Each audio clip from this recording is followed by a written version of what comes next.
आज का पहला पाठ प्रवक्ता ग्रंथ अध्याय 2 पद संख्या 1 से 11।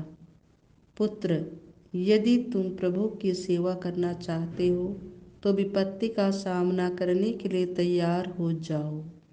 तुम्हारा हृदय निष्कपट हो तो तुम दृढ़ संकल्प बने रहो। विपत्ति के समय तुम्हारा जी नहीं घबराए।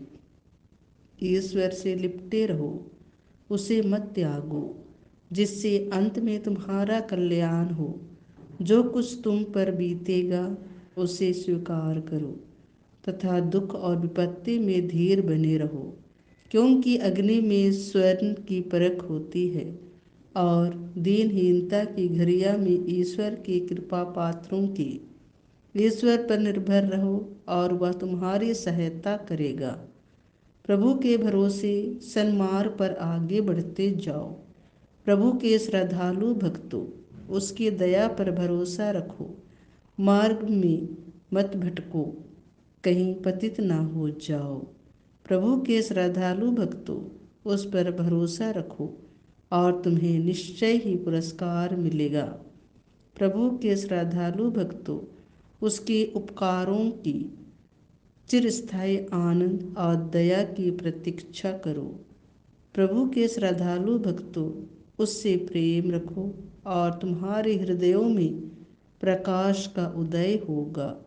पिछली पीढ़ियों पर विचार कर देखो, किसने ईश्वर पर भरोसा रखा और वह निराश हुआ। यह प्रभु की वाणी है। संत मार्कुस के अनुसार पवित्र सुसमाचार अध्याय 9 पद संख्याएं 30 से 37। वे वहां से चलकर गलीलिया पार कर रहे थे।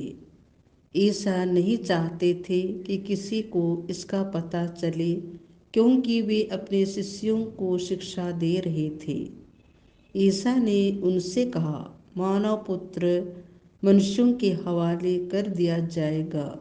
वे उसे मार डालेंगे और मार डाले जाने के बाद वह तीसरे दिन जी उठेगा। शिष्य यह बात नहीं समझ पाते थे, किंतु ईसा से प्रश्न करने में उन्हें संकोच होता था। वे कफरनहूम आए।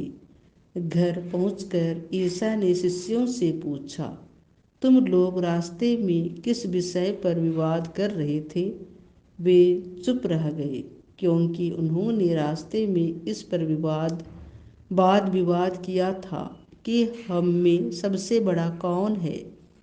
ईसा बैठ गए और बारों को बुलाकर उन्होंने उनसे कहा, जो पहला होना चाहता है वह सबसे पिछला और सबका सेवक बने।